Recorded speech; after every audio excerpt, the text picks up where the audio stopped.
Lunes 19 de agosto de 2024, en esta mañana de Radio Esquina, la luz y la voz de Sanlúcar. Y ya tenemos aquí puntualmente nuestro invitado de cada 15 días, Juan Antonio Ruiz. Bienvenido.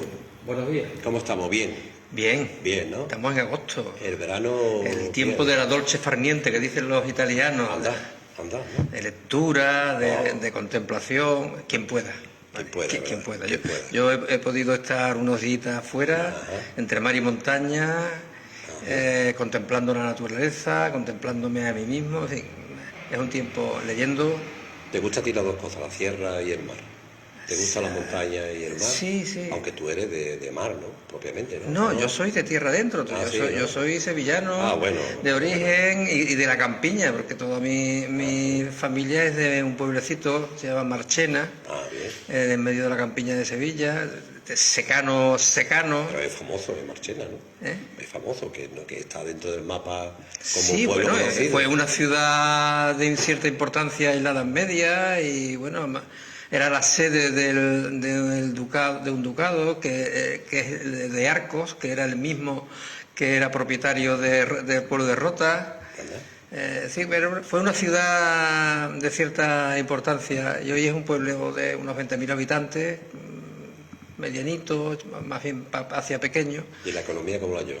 Ese pueblo no tiene una mala economía, dentro de que al no crecer, porque lleva muchísimos años con 20.000 habitantes, significa que sus nuevas generaciones no encuentran un futuro en el pueblo. Claro. Así que de generación tras generación una parte de la población se tiene que ir porque la economía local, que es básicamente agrícola y de algunas actividades derivadas de lo agrícola, no da para mucho más. Pero quien se puede quedar a vivir no vive mal del todo. Mi familia, que tengo buena relación con ellos, pues viven aceptablemente bien en el pueblo. Como decía que, ¿no? Siempre nos quedará Marchena. Bueno, pues, en vez de París nos vamos a Marchena. Hay una pequeña diferencia, ¿no? Pero depende, ¿eh? No, es un lugar agradable. Claro, hombre, como todos los pueblos, tienen su encanto. Bueno, pues Juan, nos trae hoy, a ver cómo lo plantea. un tema extraño, no al menos. Una reflexión sobre Dios y la humanidad. Sí. Porque tú siempre tienes un motivo para traer estos temas a la radio. ¿Qué te ha motivado para traerlo hoy? Pues mira, en parte, como te estaba comentando antes, en las vacaciones he tenido un tiempo de contemplación. Yo medito, hago yoga, y esos momentos de contemplación, si además son en un medio hermoso como hemos estado, no sé si lo conoces, cerca de Bolonia playa, no Bolonia Italia. Sí, hay unos escarpes en la parte al otro lado del mar, se llama el paraje de Betis, y hay algunas casitas, algunas casas rurales y tal. Pues he estado por allí en un entorno, ya digo, hermoso, y a la vez que bajando a la playa, la de Bolonia, Punta Paloma, en fin, el paraíso, los paraísos que tenemos en la provincia de Cádiz.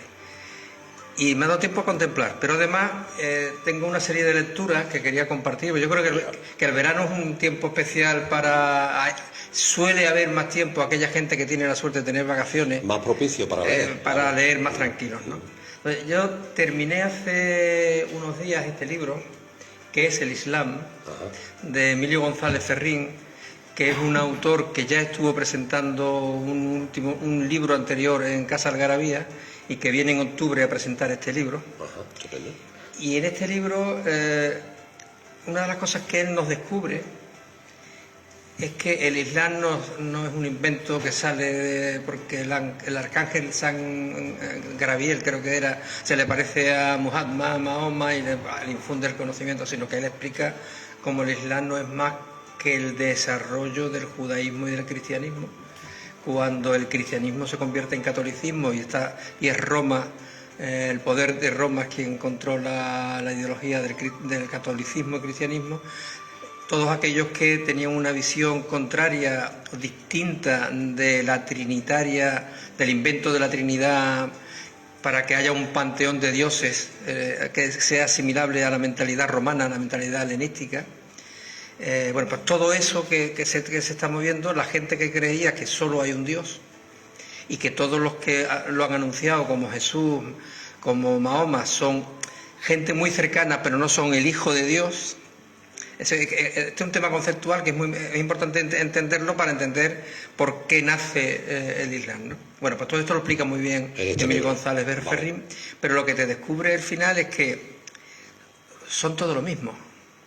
Es decir, que diferencia entre el judaísmo, el cristianismo o el Islam son muy pocas. De hecho, los dos personajes, digamos, históricos, si creemos que fueron históricos, que existieron, más importantes en el Corán, el conjunto de textos que forman parte del libro esencial de los musulmanes, son Jesús y su madre. Son los dos humanos que aparecen ahí más seguidos, adorados y reconocidos, ¿no? Entonces, en este libro habla mucho de que todas estas religiones tienen mucho que ver con algo anterior, que es el platonismo, es decir, la filosofía de Platón. Entonces, sí. Me fui a mi biblioteca a rescatar algún libro que hablara de Platón, y ahí estoy ojeando algunas cosas. Que interesa a Platón, de verdad, yo lo recomiendo. Bueno, pues abre mucho la mente, sinceramente. Platón, los neoplatónicos, toda esta gente beben de la filosofía oriental, que llega desde la India y de toda esa zona. Con lo cual vas viendo como todo está entremezclado, a pesar de que nosotros, sobre todo a partir de la Edad Media, nos han enseñado que éramos diferentes. Los malos eran, en este caso, los musulmanes, o los malos eran los judíos que habían matado a Cristo, y la única fe verdadera era la católica, que Roma, el Imperio Romano, había decidido declarar que era la única verdadera. La que era oficial. ¿Vale? Pero en el fondo de todas estas corrientes había prácticamente una sola verdad. Pero me topé este verano también con este libro, Sufismo y Taoísmo, de Ibn Arabi y Laozi y Zhuangzi, que son personajes del taoísmo, que es la filosofía / religión del Extremo Oriente. ¿Y quién es Ibn Arabi? Aquí hemos hablado anteriormente de él. Sí. Resulta que era un murciano del siglo XII-XIII que se cría en Sevilla desde los 8 años, que recorre todo este territorio y que es considerado en el mundo, no solo en el mundo musulmán, sino en el mundo de la filosofía y las religiones, como uno de los personajes más relevantes en la historia de la humanidad. Estoy siendo exagerado, no estoy siendo exagerado. Es súper prolífico. Algunos dicen que escribió 400 y pico de libros. Los exagerados de verdad dicen que alrededor de 800. Entonces yo me acordé que tenía este libro anteriormente, que es una biografía y semblanzas de Ibn Arabi. Así que en esto ando liado en este tiempo. Claro, ¿qué dice Ibn Arabi? Una frase que él tiene, dice: el amor es mi religión. ¿Qué dice Jesús de Nazaret? ¿Qué dice Muhammad o Mahoma? ¿Qué dicen todos aquellos que son considerados como profetas, como anunciadores de la verdad divina? Pues todos estos, en los relatos que cuentan su historia, hablan de tener experiencias personales en la soledad, en el desierto. Jesús se retira al desierto, Mahoma recibe el mensaje en el desierto. Es decir, en la soledad, en la intimidad, en la introspección, descubren algo que podíamos resumir. Voy a ser muy aventurado, porque hablar de estas cosas es ser muy aventurado. Que hay una realidad que los trasciende a ellos mismos, a las que algunos llaman Dios. No nos olvidemos, Dios, la palabra Dios, es de la declinación en griego de Zeus, el genitivo, es decir, que hace referencia en la cultura heredera del helenismo y de la filosofía griega, nos refiere a la concepción del Dios que tiene Europa en el mundo helenístico. Pero Allah es la palabra Dios, no es el Dios de los musulmanes, es la palabra Dios en árabe. Los cristianos árabes, que hay muchos cristianos árabes, cuando rezan a Dios, rezan a Allah. No solo los musulmanes rezan a Allah. Pero lo mismo, cualquiera de las palabras que los seres humanos han utilizado para referirse a algo que está más allá de ellos mismos, puede ser Gaia, puede ser la Pachamama, en una concepción más femenina de lo divino. La tierra misma es la Pachamama, es Gaia. Es decir, el ser humano, cuando descubre que él no vive en la tierra, sino que él es la tierra misma, porque está hecho de la tierra misma, empieza a descubrir, como decía Ibn Arabi, que el amor es la única razón de la religión. Porque yo soy igual que tú. Si yo tengo derechos y tengo dignidad, es la misma que tienes tú. Entonces, esta contemplación de que todos los buscadores o buscadoras, porque Ibn Arabi, por ejemplo, tenía a dos buscadoras, dos santas, como él le llamaba, una de mi pueblo, de Marchena precisamente, y otra de Córdoba, que él visitaba con frecuencia. Es decir, esto de la religión no es solo cosa de hombres, esto de el descubrimiento de la esencia del ser humano, de lo que es realmente ser el ser humano, no es cosa solo de hombres, sino que especialmente a lo largo de la mayor parte de la historia de la humanidad, los seres humanos han pensado en la diosa, más que en el Dios. Bueno, pues todo esto a mí me llevaba a contemplar que si yo descubro, como ellos descubrían, que hay algo más allá de yo mismo, de lo que yo mismo formo parte, la única razón de la existencia es la solidaridad, es que los demás tengan los mismos derechos, tengan la misma experiencia de una vida plena como la puedo tener yo.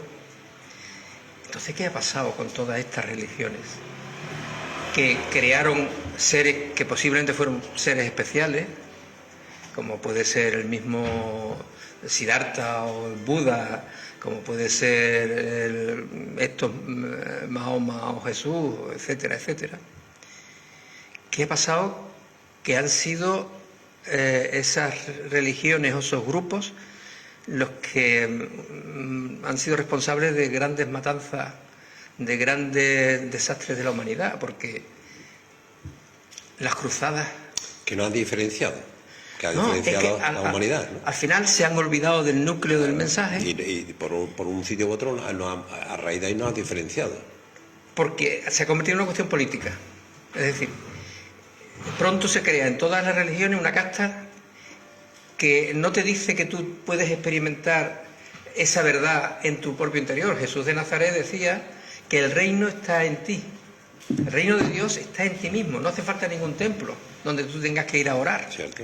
Eso lo dice en algunos de los evangelios. Ahora mismo no te pondría en pie en qué parte del texto concreto. Si eso es así, ¿por qué se forma una casta de sacerdotes en cualquiera de las religiones? Sí. Sacerdote, mulá, lo que sea. Que pronto se alía con los poderes del lugar, los poderes sociales, políticos, económicos, como pasó con el catolicismo, con el Imperio Romano, donde a partir de un momento determinado, en el siglo IV, empiezas los que antes eran los herejes, que eran los cristianos, ahora son los que dicen quiénes son otros herejes y empiezan a cargarse a otros por herejes, ¿no? Entonces, pronto en todas las religiones hay una estructura de poder que te dice que no eres tú el que puede experimentar, sino que yo te digo a ti en qué consiste esto. No lo que ellos habían dicho los originales, que tú puedes experimentar el reino de Dios en tu interior, tú puedes experimentar la verdad de tu conexión con el resto del planeta, con el resto de la humanidad, y que por lo tanto es el amor la única razón de nuestra existencia, sino que empiezan a contarnos otras películas. Y entonces nos dicen que otros dioses son malos, son falsos, los otros que siguen a otros dioses son los malos, con los que hay que pelearse. Desastre, ¿no? Pues toda esta reflexión un poco a partir de estas lecturas voy haciendo. Entonces, yo tenía de muy joven, empecé con este asunto de lo cristiano, no lo que aprendí con mi madre yendo a misa a las 8 de la mañana los domingos, que luego mi padre nos recogía y nos invitaba a churritos, ¿no? Sino la religión del contemplar en mi interior, de reflexionar por mí mismo, etcétera. Y entonces entré en una organización que se llamaba la Hermandad Obrera de Acción Católica. No sé si te sonará, la OAC. Ahí nos formamos mucha gente que luego pues militamos en sindicatos, en partidos. Y teníamos un método de formación y de análisis que era el método de encuesta. ver, juzgar, actuar. En grupo, en equipo, analizamos una realidad, la juzgamos desde los principios de nuestro Maestro Jesús y actuamos para intentar acercar la realidad que estábamos analizando, la realidad injusta, desigual, insolidaria, a los criterios de justicia, de hermandad, de solidaridad, etcétera, que nosotros aprendíamos leyendo a Jesús de Nazaret. Digo, ¿por qué los seguidores actuales, en vez de sacar, y ojo, con todo el respeto a que cada cual tiene su forma de expresar su creencia, y tal, en vez de sacar cada 2 por 3 un paso que se convierte en un acto básicamente turístico, de atracción de masa, ¿por qué han olvidado todo esto? Cuando precisamente nuestra patrona es la Virgen de la Caridad. ¿Qué significa caridad? Caritas, amor. ¿Cómo expresamos ese amor? ¿Que el amor a qué es? ¿A ese calefactor? Ni ¿O es a mi compañera, a mi compañero de vida y de todos los que me rodean? Y de los que no me rodean, que están más allá. Entonces, había ahí un desbarajuste, ¿no? Partiendo de una idea original que quiero entender, que el ser humano, no sé qué opinas tú, con la independencia de cómo vistemos el muñeco, necesitamos creer, ¿o no? Yo, por lo menos así lo entiendo yo. ¿Sí? Para conseguir los proyectos, para sentirnos mejor, para analizar, tenemos que creer. Claro, hay 2 formas de creencia, lo que tú dices. Esa necesidad de creer, independientemente de cómo vistemos el muñeco, ¿sabes? Sí, sí. O no, que sea vestido del nazareno o de Swami hindú. Da igual. Creo que parte de la que tú quieres interpretar, y luego venimos el ser humano e interpretamos esa creencia, esa necesidad de creer en distintas ramas, que en vez de unificarnos en la misma creencia, lo que hace es diferenciarnos. Nos enfrentamos, además. Y luego te dicen cómo interpreto yo ese tipo claro. Claro, y alrededor de esto me monto... un chiringuito. Eso. Cada uno. Sí. Mira, incluso hago guerras. Y hacemos guerra. ¿Tú recuerdas aquella frase de Averroes que fue que tuvo contacto con Ibn Arabi? Averroes tiene una frase que dice: la ignorancia lleva al miedo, el miedo lleva al odio y el odio a la violencia. Pues se trata de que la gente no tenga el conocimiento. Y el conocimiento puede ser el conocimiento que te llega por los libros, pero puede ser el conocimiento que tú adquieres cuando tú, en silencio, contigo mismo, contemplas. Hay métodos. Si yo practico la meditación y el yoga, puede ser un método, pero hay formas diversas de... Ahora está muy de moda el mindfulness, ¿no? Hay formas diversas de centrarse en uno mismo para conocerse a sí mismo, y dentro de ese conocimiento de sí mismo comprender que tú no eres más ni menos que el que está a tu lado o a miles de kilómetros, y que si tú tienes derechos, tienes dignidad, todas las demás personas tienen derechos y tienen dignidad. Y que si eres realmente creyente de eso, tú no puedes estar de brazos cruzados ante la injusticia o ante la falta de amor a mis más pequeños, como decía Jesús, ¿no?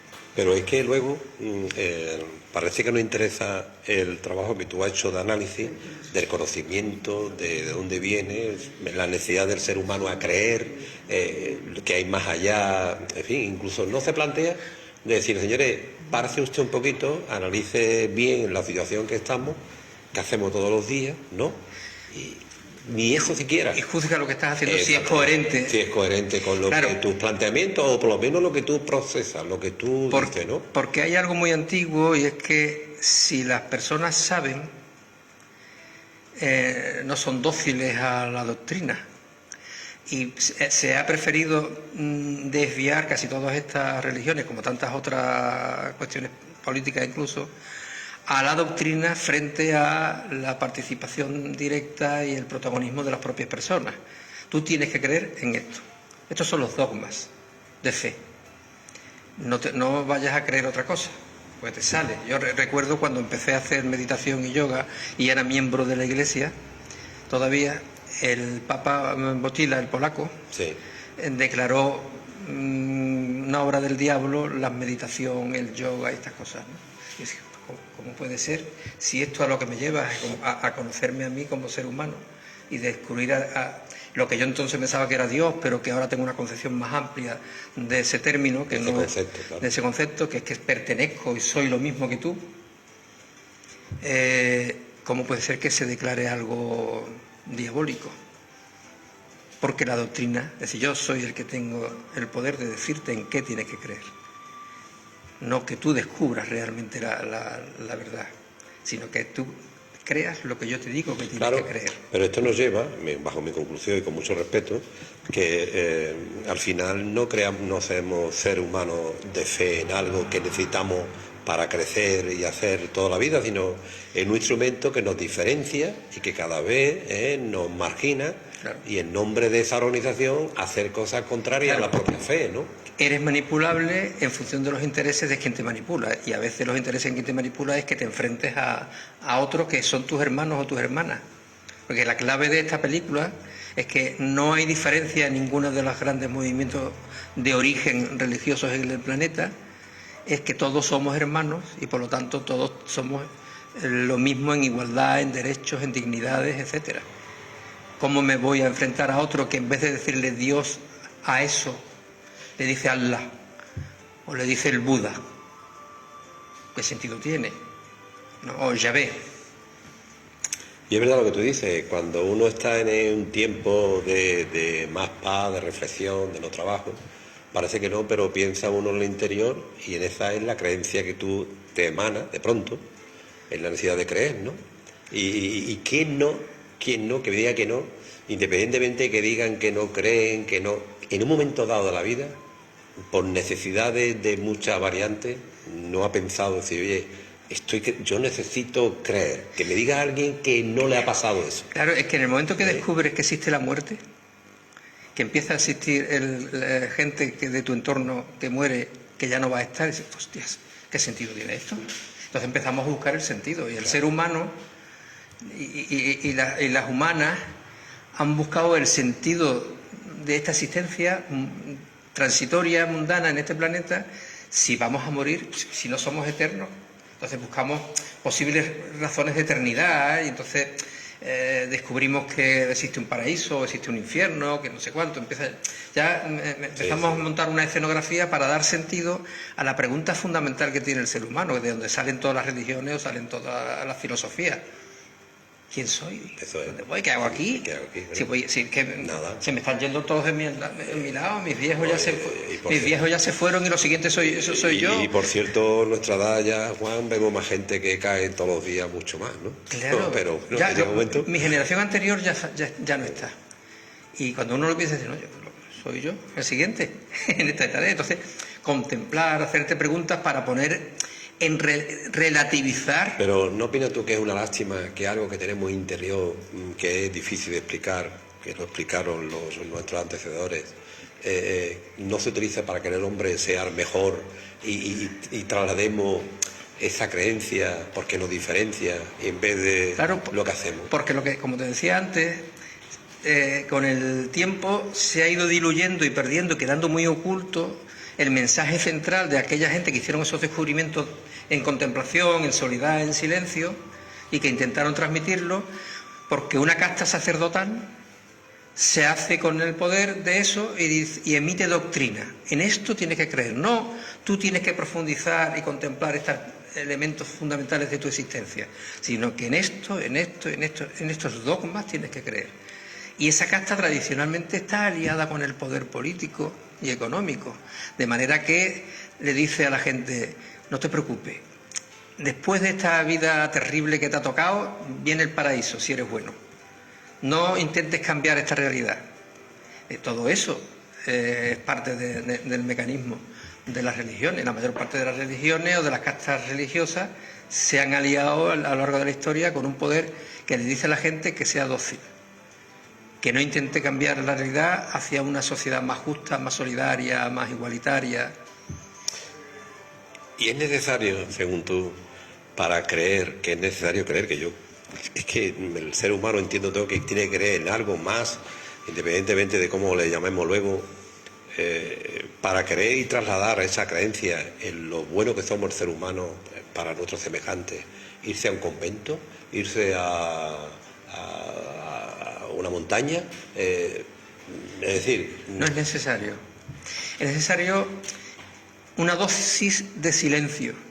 Es decir, tú tienes que poder encontrarte contigo mismo. Puede ser en tu habitación, puede ser paseando por el campo o por la playa. Es decir, tienes que encontrar momentos en tu vida cotidiana en la que tú intentas calmar tu mente. La meditación, por ejemplo, que yo practico, se basa en silenciar la mente o retirarte un poco de la mente, ver cómo los pensamientos, incluso las emociones pasan, pero no eres tú. Tu esencia no es tu mente. Tu mente es parte de ti, pero tú no eres la mente. Entonces tú hay una parte de ti que puede contemplar eso, y en esa contemplación empiezan a surgir descubrimientos de los elementos esenciales de la existencia de una persona. Porque, y eso, ya digo, está al alcance de todas y de todos. No es necesario el convento ni el lugar privilegiado de silencio.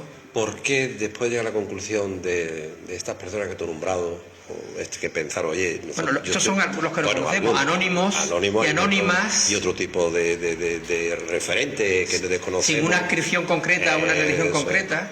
Llegaron a la conclusión que, aparte de saber creer, que esa creencia era plantearnos de cómo somos, pero creo que era fundamental para reflexionar y hacer el bien respecto a nuestros semejantes. ¿Por qué esa interpretación de origen se ha desvirtuado tanto, aunque, en fin, se vista muchas veces de otra manera, ¿no? Solo encuentro dos razones, Juan José.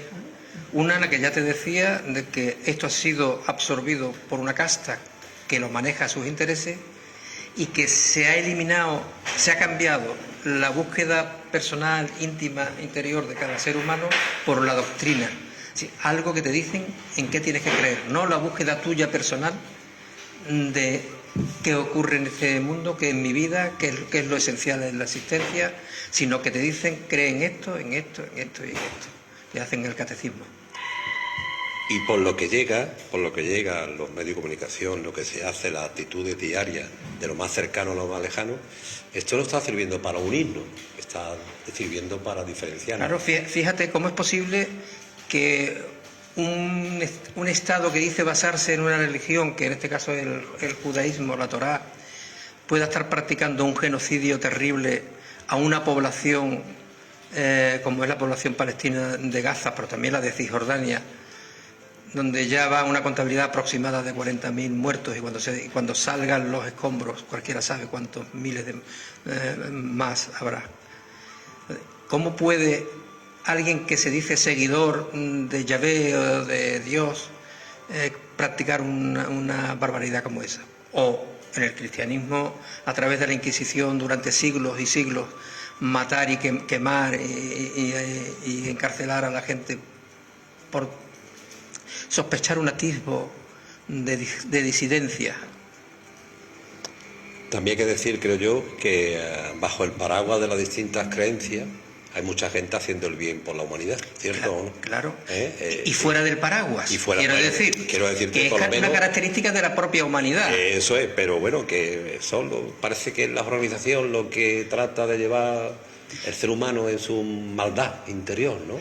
Que organiza esto de otra manera distinta. Hay un filósofo del siglo XVIII que decía que el ser humano era bueno por naturaleza, y en su obra El Emilio lo quiso demostrar, y no lo hacía desde la perspectiva religiosa. El ser humano, en principio de nacimiento, es alguien que tiene la tendencia a amar. Lo que pasa es que el juego de intereses, que desde muy pronto se... Preguntarle al niño pequeño, una niña pequeña, así que maldad puede tener, ¿no? Sin embargo, pronto se le enseña, por ejemplo, a ser competitivo. Tú eres mejor, tú tienes que quedar por encima, tú tienes que ganar. En los juegos deportivos en la infancia, pronto en vez de la cooperación, pronto se le enseña a competir y ganar, como base del sistema en el que vivimos, en este caso el sistema capitalista, donde la competencia, el ganar cada vez más, aunque deteriore el planeta, aunque deteriore a gran parte de la humanidad, es la base esencial del funcionamiento de la economía. Muy bien. Pues, Yo te quería leer venga. antes de terminar. Venga, por favor. Porque como tú Venga. sabes que este fin de semana hemos tenido Tenemos tiempo, el sábado. tenemos tiempo. Eso te voy a preguntar ahora. Sí, el sábado tuvimos un homenaje a Blas Infante por 5.º año consecutivo en Sanlúcar. La verdad es que estamos contentos de que desde Casa Algarabía, que convocamos el acto, en principio se mantenga y poquito a poco crezcamos. A ver, no es fácil el mismo día que la carrera de caballo, ¿no? Que la gente que va a la carrera de caballo no se viene al acto. Pero bueno, ha ido creciendo, quedó un acto hermoso en el que en vez de hacer una ofrenda floral que al final se deteriora, lo que hicimos es sembrar alrededor de uno de los árboles de la plaza macetas de cintas. Las cintas, las hojas son la bandera de Andalucía. Y Blas Infante, en su jardín de la Casa de la Alegría, de Alfará, que era su casa, donde se lo llevaron para asesinarlo, tenía sembrado todo de cintas porque era la bandera de Andalucía. Y durante los años de posguerra, él ya no estaba, pero la bandera de Andalucía permanecía en el jardín de su casa. Entonces nosotros lo que hicimos fue sembrar varias macetas de cinta que tendremos el compromiso de ir a regarlas de vez en cuando. De vez en cuando. Y el último libro que ha salido sobre Blas Infante es la publicación de un texto que él escribió acerca de un zorrito. Es una declaración animalista. Se llama Don Dimas, historia de zorros y de hombres. Y tiene una frase con la que me gustaría concluir hoy. Venga. Dice Blas Infante en Mandamientos de Dios en favor de los animales: el hombre cruel con los animales lo será también con los mismos hombres. La crueldad es siempre una cosa misma, aun cuando cambie su objeto. Y esto me lleva a acordarme de las veces que he visto los galgos después de la temporada de caza ahorcados en medio de un campo, o el abandono, o la tauromaquia misma. ¿Puede alguien que es cruel con otro ser, aunque no sea humano, no poder llegar a ser cruel con los seres humanos? Pues ahí queda. Bueno, pues hoy me va a permitir darte un regalo, si lo quieres. ¡Hombre! Pero aquí tenía varios en casa, llaveros de este tipo verde y con blanco. La bandera de Andalucía. La que que eso a mí me emociona. Pues nada, que te sirva de algo. Muchas gracias. Bueno, Esperanza, con Juan Antonio hacemos nuestra pausa y ya está aquí nuestro próximo invitado. Venga.